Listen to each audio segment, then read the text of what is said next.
हाँ मित्रों, नमस्कार। एक और नए वीडियो में आप सभी का हार्दिक स्वागत और अभिनंदन है। और भारतीय प्राचीन इतिहास में हम सिंधु घाटी सभ्यता पढ़ रहे थे। सिंधु घाटी सभ्यता की हमने 4 क्लासें कंप्लीट कर लिया है। और जिन छात्रों ने वो पिछले वाली क्लासेस सिंधु घाटी सभ्यता की यदि नहीं देखी है तो वो वीडियो जरूर देख ले। उन वीडियो का सभी का डिस्क्रिप्शन में आपको लिंक मिल जाएगा, तो वो वीडियो जरूर से ध्यान से देखिए। आज हम पढ़ने जा रहे हैं पार्ट नंबर 5। इसका भाग नंबर 5 है। इसमें हम सिंधु घाटी सभ्यता का जो सामाजिक जीवन है वो तो हमने पढ़ लिया। इसके अलावा इस वीडियो में हम पढ़ेंगे धार्मिक जीवन और राजनीतिक जीवन पढ़ेंगे। तो मित्रों, ये भी ध्यान रखिए, ये भी बहुत इंपॉर्टेंट है कि सिंधु घाटी सभ्यता में किस प्रकार का धर्म था, किन किन देवताओं की वो पूजा करते थे, इसके अलावा किन किन देवी देवताओं के अलावा लोग किन किन पशुओं की पूजा करते थे या पक्षियों की पूजा करते थे या वृक्षों की पूजा करते थे। ये सारी चीजें हम इनके धार्मिक जीवन में और राजनीतिक जीवन में भी हम ये देखेंगे कि उनका राजनीतिक जीवन किस प्रकार था, राजतंत्रात्मक था या लोकतंत्रात्मक जीवन था। ये सारी चीजें हम देखेंगे। तो चलिए देखिए, पार्ट नंबर 5 में आज हम हड़प्पा सभ्यता का जो धार्मिक जीवन है, इस धार्मिक जीवन में हम पढ़ेंगे मातृ देवी की उपासना। अब यहाँ पे मातृ देवी शब्द लाने का ये मात्र उद्देश्य है कि यहाँ से जो भी हमें मुद्राएं मिली है या जो मृण मूर्तियां मिली है, उन मुद्राओं पे जो चित्र अंकित है महिलाओं के, वह नगण्य नारी के होने के कारण यह कह सकते हैं कि यह जो सिंधु घाटी सभ्यता के लोग थे वह मातृ देवी की उपासना करते थे। इसके अलावा शिव परम पुरुष की आराधना, वृक्ष और पशुओं की पूजा और लिंग की पूजा, यह हम देखेंगे धार्मिक जीवन में देखेंगे। इसमें देखेंगे धार्मिक जीवन में। और हम इसका जो दूसरा भाग है इसमें यह भी देखेंगे कि राजनीतिक जीवन किस प्रकार था। तो मित्रों चलिए हम स्टार्ट करते हैं। देखो देखो मातृ देवी की उपासना या देवी पूजा या उनकी उपासना किस प्रकार करते थे। देखो, हड़प्पा संस्कृति में मंदिरों का अभाव था। जितनी भी खुदाई में हमें जो अवशेष मिले, जो प्रमाण मिले हैं, इन प्रमाणों के आधार पर हम कह सकते हैं, अनुमान लगा सकते हैं केवल कि यहाँ के जो लोग थे वह मंदिरों से परिचित नहीं थे, अपरिचित थे। मैंने आपको यह भी बताया था, एक तो धातु का नाम आता है लोहा, अब एक नाम आ गया मंदिर, एक नाम आ गया गाय, एक नाम आ गया घोड़ा। ये 3 शब्द ये हो गए, एक नाम आ गया मंदिर, 4 शब्द हो गए। इन 4 शब्दों से वो परिचित नहीं थे, क्योंकि मंदिरों का उल्लेख हमें कहीं पर भी नहीं मिला है। खुदाई के समय जो सार्वजनिक भवन थे, उन भवनों को देवालय की संज्ञा भी देना अनुचित है, क्योंकि यहाँ पर कहीं पर भी ऐसे देवालय के अवशेष नहीं मिले हैं जिसे हम गुम्बद बोलते हैं, या इस देवालय में या किसी मातृ देवी की पूजा करते थे। कहीं ऐसा हमें उल्लेख नहीं मिला है, जिनके कारण हम यह कह सकते हैं कि जो सिंधु घाटी या हड़प्पा सभ्यता के लोग थे वह मंदिरों से अपरिचित थे, वह जानते नहीं। अब देखो, मिट्टी तथा धातु की अनेक नगण्य नारी की मूर्तियां मिली है। मतलब जो मिट्टी की बनी या धातु की बनी जो मूर्तियां मिली है वो भी मृण मूर्तियां मिली है, जिसके आधार पर हम यह अनुमान लगा सकते हैं, पुरातात्विकवेताओं ने यह कहा है कि ये जो समाज था, ये समाज तो मात्र सदात्मक था ही था, बल्कि इस समाज में जो पूजा होती थी वह होती थी मातृ देवी की पूजा होती। मात्र सदात्मक प्रधान होते हुए यहाँ पे जो सबसे ज्यादा अधिक पूजा होती थी वो किसकी होती थी, मातृ देवी की पूजा होती थी। जो अधिकतर जो मरण मूर्तियां मिली है वो नगण्य नारी की मिली है, चाहे वो धातु की हो चाहे पक्की मिट्टी से बनी हो, वो सारी की सारी जो मूर्तियां अधिकतर अधिकांश जो मिली है हमें, वह जो किसकी मिली है, नारी की मूर्तियां मिली है, जिसे हम ये अनुमान लगा सकते हैं कि ये मातृ देवी से तो वो पूजा करते थे या परिचित थे। देखो, मातृ देवी में अनेक चित्र साथ में ताबीज भी मिले हैं और मिट्टी से बने अनेक मोहरों पर भी इन मातृ देवियों की क्या है, मतलब इसका चित्रण है। तो ये भी आपको ध्यान में रखना है कि इस प्रकार की, ये देखो इस चित्र में आपको दिखाया गया है, ये सारी क्या है, मृण मूर्तियां हैं, चाहे मिट्टी से बनी हो, चाहे पत्थर से बनी हो, चाहे धातु से बनी हो। यदि धातु से आ जाए कि सिंधु घाटी सभ्यता में जो मरण मूर्तियां बनी हैं, क्या वह लोहे की धातु की बनी थी? तो नहीं, यहाँ पे आपको लोहे से, क्योंकि वो परिचित थे ही नहीं। इसके अलावा सोना भी आ सकता है, इसके अलावा चांदी भी आ सकता है, इसके अलावा कांसा भी आ सकता है। अब कांस्य युगीन सभ्यता तो थी ही थी, इसके अलावा टिन आ गया, है ना, इसके अलावा तांबा आ गया। यदि इन धातुओं का नाम आ जाए तो आप निश्चित तौर से कह सकते हो कि वास्तव में ये सभ्यता के लोग इन धातुओं से परिचित थे। तो इसके अलावा कुछ मुद्राएं हमें मिली हैं, उन मुद्राओं के आधार पर या मुद्राओं पर जो प्रमाण मिले हमें, उनके आधार पर हम ये कह सकते हैं कि जो सिंधु घाटी सभ्यता के लोग थे वह किन किन पशुओं से परिचित थे, किन किन पशुओं की पूजा करते थे और किन किन पक्षियों की पूजा करते थे, किन किन वृक्षों की पूजा करते थे, वह भी हम इन मुद्राओं पे मिले अवशेषों के आधार पर हम कह सकते हैं या अनुमान लगा सकते हैं, केवल माना जा सकता है दोस्तों। ये ये हम पूर्ण रूप से नहीं कर सकते कि वास्तविक रूप से ये था, क्योंकि ये जो सभ्यता थी वह आधे ऐतिहासिक काल में रखी गई।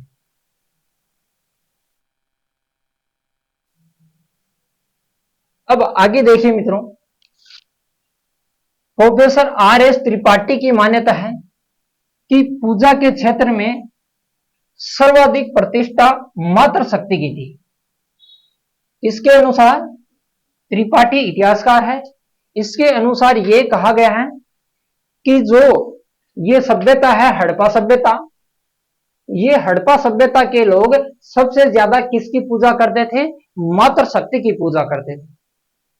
इसका प्रमाण कहां से मिलता है?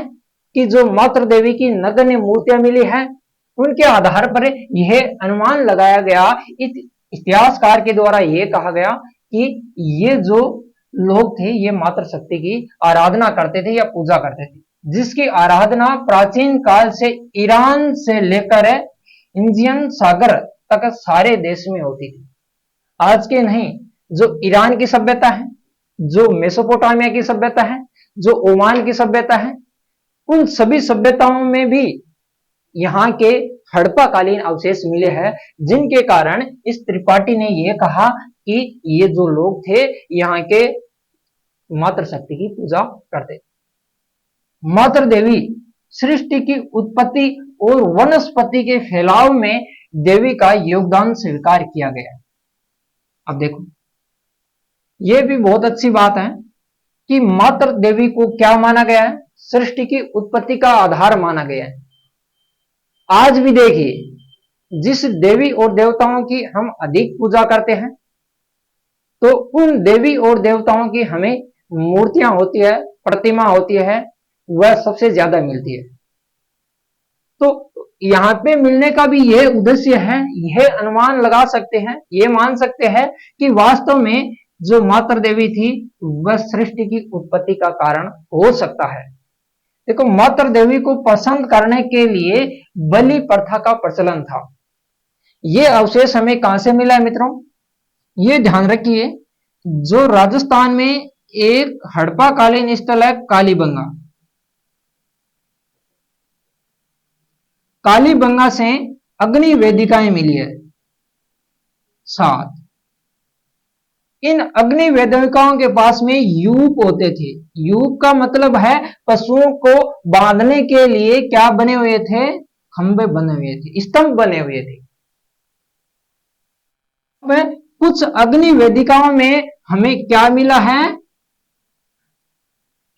मृत शरीर, मतलब पशुओं के मृत शरीर मिले।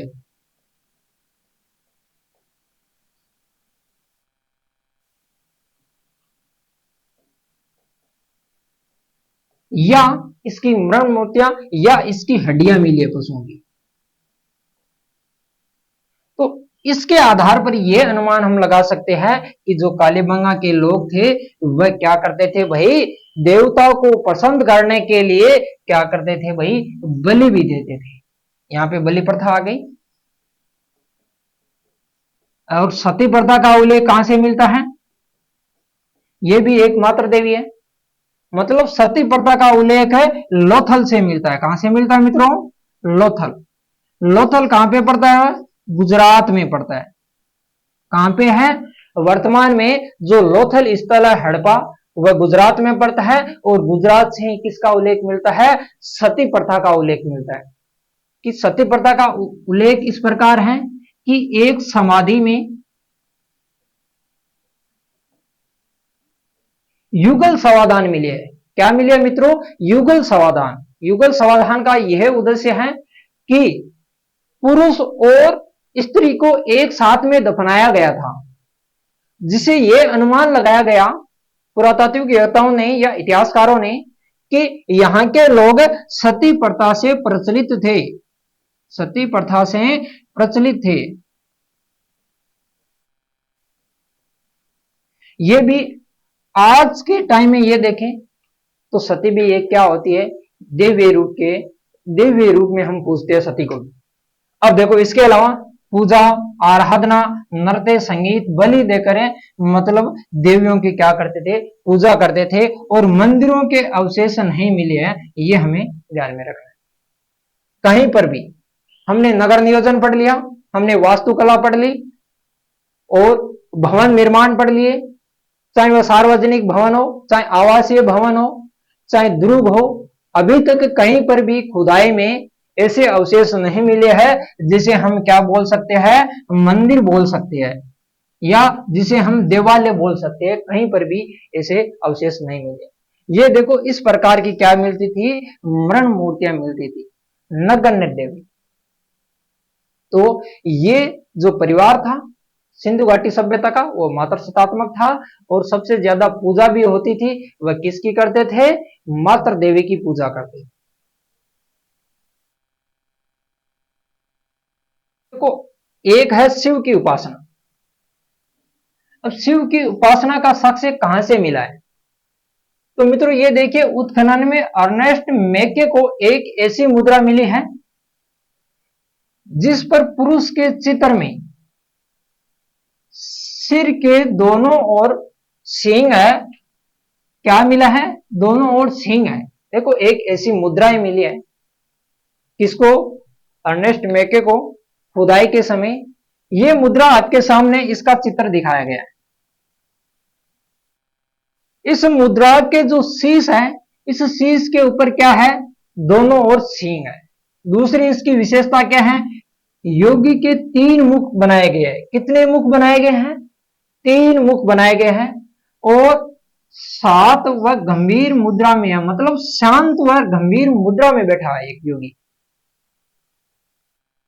बाएं ओर क्या है, जंगली भैंसा और गेंडा दिखाया गया है। और दाएं ओर क्या है मित्रों, शेर और एक हाथी है।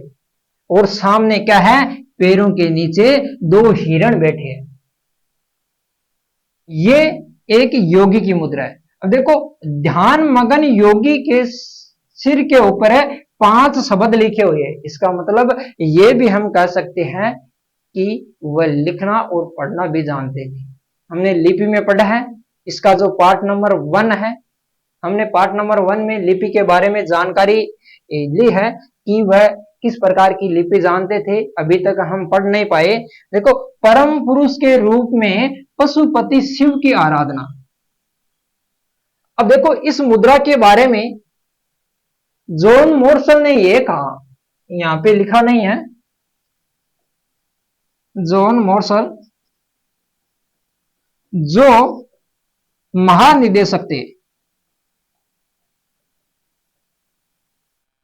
पुरातात्विक सर्वेक्षण विभाग के महानिदेशक थे, जॉन मोर्सल ने यह कहा कि ये आधे शिव है। मतलब इसको क्या कहा गया भाई, ये शिव है, इसलिए मतलब है यहाँ के जो लोग थे ये शिव की भी उपासना करते थे। अब इसमें प्रश्न किस प्रकार आता है कि जो ध्यान या गंभीर मुद्रा में एक बैठा योगी है, इसकी मुद्रा मिली कहां से है? तो मित्रों ये ध्यान में रखना है, जो ये मुद्रा मिली हमें मोहनजोदड़ो से मिली है। कहां से मिली है? मोहनजोदड़ो से मिली है। और मोहनजोदड़ो वर्तमान में है कहां पे मित्रों? पाकिस्तान में। पाकिस्तान के लरकाना जिले में यह पड़ता है मोहनजोदड़ो, जिसका उत्खनन 1922 में किया गया था। यह भी हमें विशेषकर ध्यान रखना है, सिंधु नदी के दाएं तट पर है, एकमात्र ऐसा स्थल है जो किसी नदी के दाएं तट पर है। और जितने भी जो स्थल मिले अधिकतर है वो सारे के सारे सभी नदियों के बाएं तट पर पाए गए हैं। अब देखो इसकी एक बड़ी विशेषता है कि जो ये मुद्राएं मिली है, इस ध्यान मगन योगी की मुद्रा में जो पैर हैं, इस पैरों के नीचे दो हिरण हैं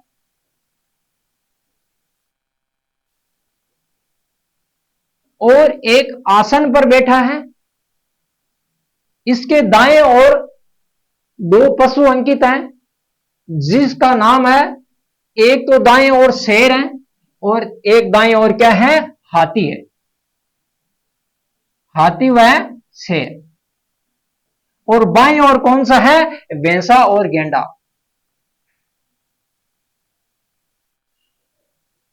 भैंसा व गेंडा। अलग अलग इतिहासकारों ने इस मुद्राओं के बारे में अलग अलग मत दिए है, किंतु यह मुद्रा मिली किसको है? अर्नेस्ट मैके को मिली है। कहां से मिली है? मोहनजोदड़ो से मिली है। और जॉन मॉर्सल ने इसे क्या कहा भाई? आद्य शिव की संज्ञा दी गई है। इसलिए ये भगवान शिव की भी उपासना करते थे, ये माना जा सकता है। इन मुद्रा के आधार पर हम ये कह सकते हैं कि वास्तव में ये लोग थे शिव की भी उपासना करते। और शिव की उपासना से संबंधित हमें आगे भी कुछ ऐसे अवशेष मिले हैं लोथल से या हड़प्पा से, मतलब लिंग पूजा आती है जिसे हम बोलते हैं ना शिवलिंग। लिंग पूजा के भी अवशेष मिले हैं, ऐसे ऐसे पत्थर मिले हैं जो शिवलिंग की तरह बने हुए थे इस तरह, जिसे हम कह सकते हैं कि वास्तव में ये लोग मतलब भगवान शिव की भी उपासना करते थे। और शिव के साथ साथ में यदि भगवान शिव की उपासना करते थे तो वहां पे भगवान के शिव के लिंग की भी पूजा होती थी। देखिए वृक्ष और पशुओं की पूजा, यही प्रमाण हमें कहां से मिले हैं? अधिकतर मुद्राओं से मिले हैं। मोहरों में पीपल तथा उसकी पत्तियों के चित्र अंकित है। अब देखो ये मोहर है एक, ये कहां से मिली है? मोहनजोदड़ो से। एक ऐसी मोहर मिली है जिसके ऊपर क्या है? एक पीपल का वृक्ष है। और जो पीपल का वृक्ष है उसमें क्या है? एक आदमी दिखाई दे रहा है, आदमी का शीश दिखाई दे रहा है, साथ में देखो पीपल के पत्ते। तो ये हम कह सकते हैं कि ये पीपल देवता की भी क्या करते थे? पूजा करते थे, या पीपल के वृक्ष की भी पूजा करते थे। आज भी हम करते हैं ना, महिलाएं पीपल को क्या करती है? पानी से सींचती है, दूध डालती है इसमें। तो ये प्राचीन काल से ही होता आ रहा है। जो हमारी आज की जो धार्मिक पद्धति है वो आज की नहीं है, सिंधु घाटी सभ्यता के काल की है। लोग वृक्ष पूजा के अंतर्गत पीपल की क्या करते थे? पूजा करते थे। वर्तमान में भी पीपल वृक्ष की क्या की जाती है? पूजा की जाती है।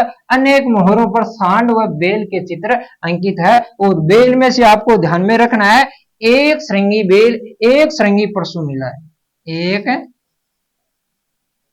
श्रृंगी पशु। सबसे ज्यादा जो पशु अंकित है मुद्राओं पे वह कौन सा है मित्रों? एक श्रृंगी है। और सबसे ज्यादा जो मुद्राएं मिली है वह कहां से मिली है? मोहनजोदड़ो से मिली है। ये भी हमें ध्यान में रखना है। अब देखो लिंग पूजा। उत्खनन में लिंग पूजा मतलब पत्थर के क्या मिली है? लिंग मिली है। चाहे वह कौन सा स्थल हो, लोथल हो, मोहनजोदड़ो, हड़प्पा हो, सभी स्थलों से पत्थर के क्या बने हुए हैं? इस प्रकार के लिंग बने हुए हमें अवशेष मिले हैं, जिसे अनुमान लगाया गया है कि वास्तव में ये लोग किसकी पूजा करते थे? भाई लिंग की पूजा करते थे। लिंग पूजा का प्रचलन हड़प्पा संस्कृति में भी था। कुछ लिंगों के शीर्ष गोल आकृति के नोकदार और कुछ के क्या होते थे? या मतलब 4 फीट के भी ऐसे ऐसे मिले थे और कुछ के चौरस भी होते थे, मतलब चतुर्भुज के आकार के, आयताकार, इस तरह से। अब देखो स्वास्तिक चिन्ह। आज हम कह सकते हैं कि स्वास्तिक चिन्ह को सबसे ज्यादा मान्यता है। जैसे हम ये आपके सामने ये चित्र दिखाई दे रहा है, ये कहां से मिला है? ये स्वास्तिक चिन्ह हड़प्पा से मिला है। कहां से मिला है? हड़प्पा। और हड़प्पा वर्तमान में कहां पे है मित्रों? पंजाब प्रांत में, पाकिस्तान में पड़ता है। और कौन सी नदी तट पे है ये? रावी नदी तट पे है। और इस जो हड़प्पा स्थल की सर्वप्रथम खोज की गई थी 1921 में राय बहादुर दयाराम साहनी के द्वारा सर्वप्रथम जो स्थल खोजा गया वो हड़प्पा ही था।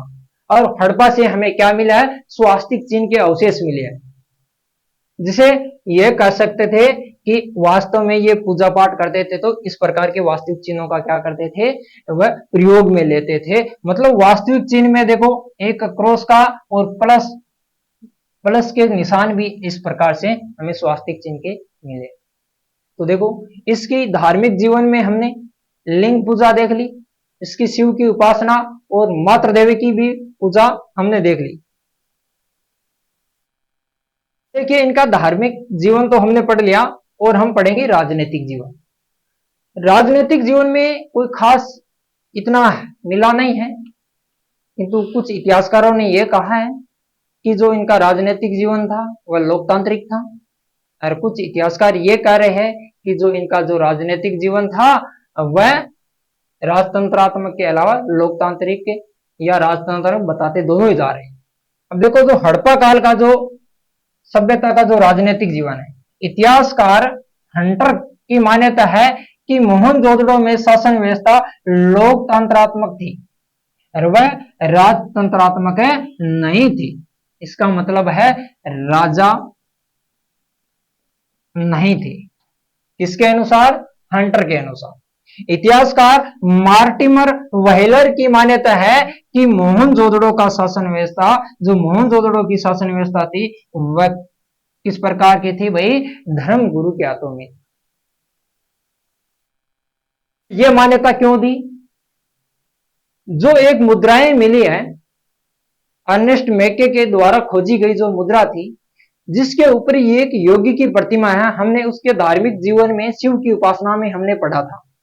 उसके आधार पर मार्टिमर व्हीलर ने यह कहा कि जो मोहनजोदड़ो है इसमें उस मुद्राओं के आधार पर यह प्रमाण दिया कि जो इसका राजनीतिक जीवन था वह किसी धर्म गुरु के हाथ में था, एक धर्म गुरु चलाता था। किंतु अलग अलग इतिहासकारों ने अलग अलग मत दिए। अब जनप्रतिनिधियों के माध्यम से भी शासन करते थे। अब कुछ कहते हैं कि जनप्रतिनिधियों के माध्यम से भी शासन करते थे। नगर निर्माण व भवन निर्माण को देखकर ऐसा लगता है कि वहां पर नगर पालिकाएं होगी। जो इसका नगर नियोजन है हमने वो पढ़ लिया, और जिसका भवन निर्माण है उसके आधार पर हम ये कह सकते हैं कि जो यहाँ की जो व्यवस्था थी वह किस प्रकार की थी? नगर पालिका के ऊपर आधारित थी। राजनीतिक जीवन में तो लोकतांत्रिक भी क्यों नहीं मान सकते पूर्ण रूप से, और राजतंत्रात्मक भी नहीं मान सकते, और ना ही हम धर्म गुरु के आधार पर मान सकते। किंतु ध्रुव मिले हैं जो पश्चिमी टीले थे पश्चिमी टीले में हमें क्या मिले हैं मित्रों? द्रुक बने हुए मिले हैं। अब द्रुक बने हुए मिले हैं तो इससे अनुमान हम लगा सकते हैं कि ये दुर्ग थे। इस दुर्ग में कौन निवास करते थे? राजा निवास करते थे। राजतंत्रात्मक तो हो सकता है कि राजतंत्रात्मक भी थी और हो सकता है कि लोकतंत्रात्मक थी। हंटर के अनुसार और मार्टिमर व्हीलर के अनुसार यह कहा जाता है कि पुरोहित या किसी धर्म गुरु के हाथों में था इनका। अब देखो, जो राजनीतिक जीवन में एक यह चीज भी मिलती है कि पिगट, एक नाम आता है पिगट व मार्टिमर व्हीलर ने हड़प्पा व मोहनजोदड़ो को क्या कहा कि इसके राजनीतिक जीवन में ये दो जुड़वा राजधानियां थी। क्या थी भाई? दोनों ही हड़प्पा और मोहनजोदड़ो क्या थी भाई? जुड़वा राजधानी।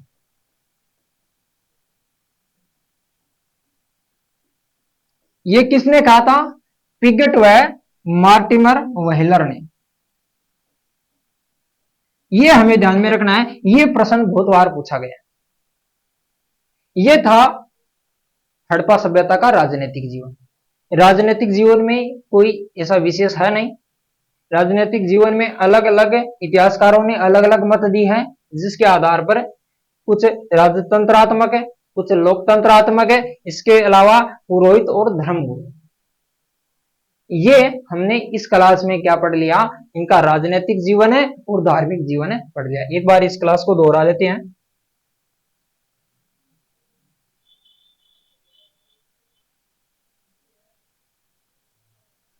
अब देखो, धार्मिक जीवन में हमने यह पढ़ा था मातृ देवी की पूजा या शिव परम पुरुष की आराधना, वृक्ष और पशुओं की पूजा और लिंग की पूजा। ये और इसके अलावा हमने इस सभ्यता का जो राजनीतिक जीवन भी हमने पढ़ा। और आप स्क्रीनशॉट ले लीजिए इसका।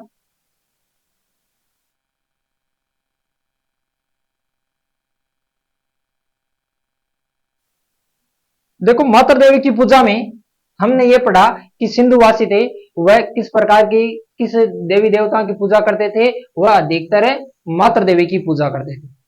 ये प्रमाण हमें कहां से मिले हैं? जो मृण मूर्तियां मिली है मिट्टी से बनी या धातु से बनी, जो अधिकतर हमें मूर्तियां मिली है वह नग्न नारी की मूर्तियां मिली है। और नग्न नारी की मूर्तियों के आधार पर यह अनुमान लगाया गया है कि यहाँ के जो लोग थे वह मातृ देवी की आराधना करते थे, ये मातृ देवी की पूजा करते थे। और कहीं पर भी अभी तक खुदाई में कहीं पर भी देवालयों के या मंदिरों के अवशेष नहीं मिली है, ये भी हमने देख लिया। इसका भी आप क्या कर लो? स्क्रीनशॉट ले लो।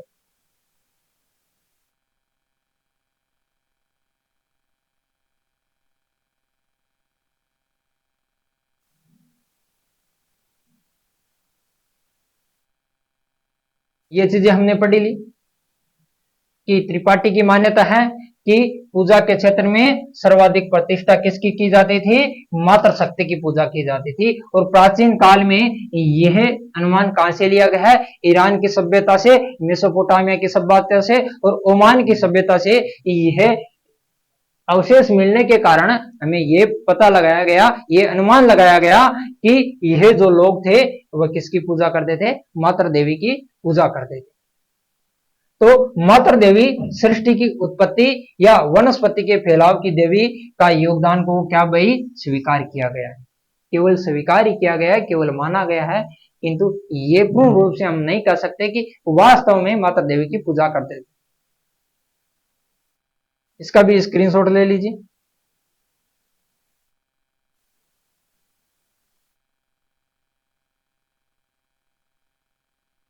देखो, शिव की उपासना हमने ये चीज अच्छी तरीके से पढ़ लिया है कि शिव की उपासना में कि मोहनजोदड़ो से प्राप्त एक मुद्रा पे योगी की मुद्राएं मिली है, जिसके ऊपर क्या है?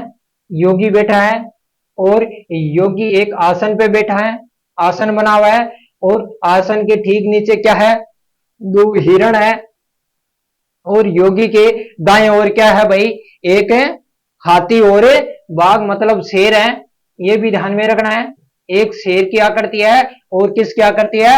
हाथी की आकृति है। और इसके बाएं ओर क्या है, एक भैंसा और गेंडा है, ये भी हमें ध्यान में रखना है। इन पशुओं का चित्र अंकित है और कितने सींग है इसके, 2 सींग है। और इसके शीश के ऊपर है कितने शब्द अंकित है, 5 शब्द भी अंकित है। ऐसे चित्र, मतलब इसकी जो लिपि थी, हड़प्पा वासियों की जो लिपि थी वह भाव चित्रात्मक थी। चित्र की सहायता से वह लिपि को लिखते थे, जिसे हम कह सकते हैं चित्रात्मक लिपि।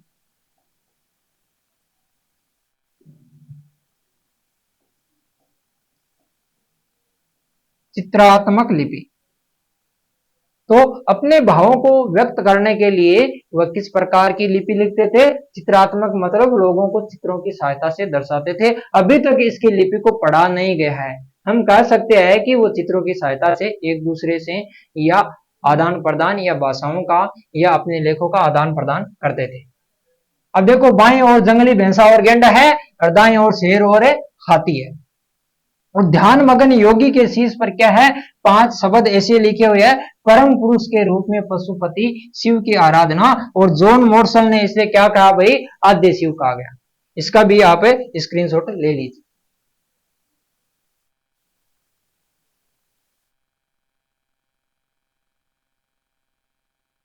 देखो, वृक्ष पूजा में पीपल की भी पूजा करते थे और बरगद की भी पूजा करते थे। मोहरों पर जो पीपल के वृक्ष के अवशेष मिले हैं, देखो इस प्रकार से अलग अलग जो ज्यादातर अवशेष हमें मिले हैं, कहां से मिले हैं, मोहरों पे मिले हैं, या ऐसी मुद्राएं मिली हैं, या ऐसे पत्थर मिले हमें, उन पत्थरों पर है कुछ ऐसे ऐसे अवशेष मिले हैं, जिसे हम कह सकते हैं कि वो वृक्षों की भी पूजा करते थे। और मुद्राओं पे क्या है कि बहुत सारे ऐसे चित्र अंकित मिले हमें, जैसे घड़ियाल हो गया, मयूर हो गया, है हिरण हो गया, ऐसे पशु पक्षी भी मिले हैं, जिसे हम कह सकते हैं कि वास्तव में ये इन पशुओं से भी परिचित थे। वर्तमान में पीपल की वृक्ष की क्या जाती है, पूजा की जाती है। तो मोहनजोदड़ो पर सबसे ज्यादा जो मुद्राएं मिली है, उन मुद्राओं पे कौन सा है पशु अंकित है, एक श्रृंगी बेल है, एक है श्रृंगी बेल। ये भी हमें ध्यान में रखना, तो इसका भी आप स्क्रीनशॉट ले लीजिए।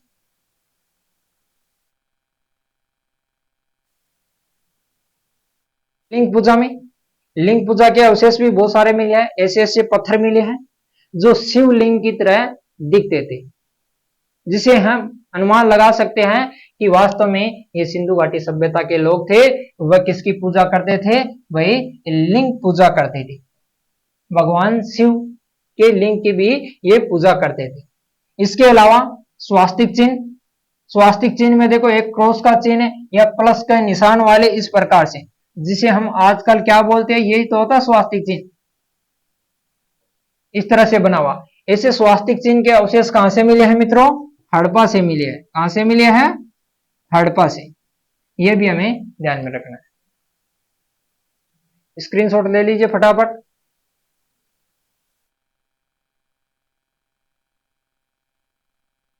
इनका राजनीतिक जीवन, और राजनीतिक जीवन हमने पढ़ लिया। हंटर के अनुसार इनका जो राजनीतिक जीवन था वह किस प्रकार का था भाई, लोकतंत्रात्मक थी, न कि राजतंत्रात्मक थी। हंटर ने क्या कहा कि जो मोहनजोदड़ो से शासन व्यवस्था किस प्रकार की थी भाई, लोकतंत्रात्मक थी। जबकि मार्टिमर वेहलर के अनुसार कहा जाता है कि यहाँ के जो लोग थे उनकी राजनीतिक व्यवस्था थी लोगों की, वह थी धर्म गुरु के हाथों में थी या पुरोहितों के हाथों में थी। धार्मिक पद्धति के अनुसार हम यह अनुमान लगा सकते हैं कि यह कहा गया मार्टिमर वेहलर ने कि जो धर्म गुरु के हाथों में था, और जन प्रतिनिधियों के माध्यम से भी शासन किया जाता था। कहीं कहीं ऐसे भी अवशेष मिले हैं जहां पे केवल शासन व्यवस्था कौन चलाते थे भाई, जन प्रतिनिधि चलाते थे। और यहां से जो नगर निर्माण के अनुसार यह अनुमान लगाया गया कि जो नगर पालिकाएं भी होती थी, क्योंकि नगर नियोजन में हमने अच्छी तरीके से पढ़ा है। जिन्होंने ये वीडियो नहीं देखा नगर नियोजन वाला पार्ट नंबर 2, वह जरूर देख ले, ये वो यहाँ पे समझ में आ जाएगी। तो ये आज की क्लास में हमने राजनीतिक जीवन और हड़प्पा वासियों का धार्मिक जीवन पढ़ लिया। और जो ये 2 शब्द दे रखे है ना, ये क्या थी भाई, जुड़वा राजधानी। क्या थी भाई, जुड़वा राजधानी। ये किसने कहा था भाई? पिगट व मार्टिमर वाइलर ने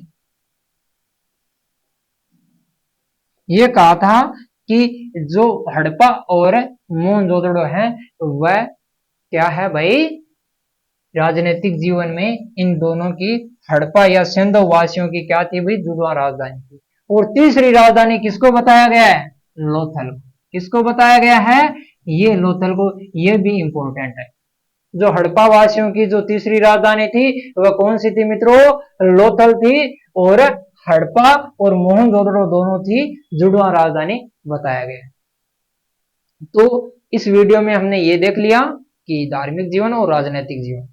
और जिन छात्रों ने पीछे के जो वीडियो वो नहीं देखे हैं वो जरूर देख ले एक बार, ताकि जो हमने इनकी वास्तुकला या इनका नामकरण, इसके अलावा इनका जो सामाजिक जीवन है, इनकी आर्थिक व्यवस्था है, इनके बारे में हमने 4 वीडियो तो पहले से बना दिया है। ये 5वां वीडियो है। इनमें जो इनका धार्मिक जीवन है या राजनीतिक जीवन है ये पढ़ा है।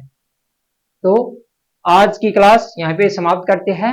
ये वीडियो यदि आपको पसंद आए तो मित्रों लाइक भी कीजिए, शेयर भी कीजिए और साझा भी कीजिए। और ये भी हम कह सकते हैं, हम ये आस लगाए बैठे हैं कि वास्तव में आप नोट्स बना रहे हो लगातार, तो आप नोट्स बनाते जाइए ताकि आगे आपके लाइफ में काम आए ऐसे नोट्स। तो चलिए मित्रों, जय हिंद, जय भारत, धन्यवाद।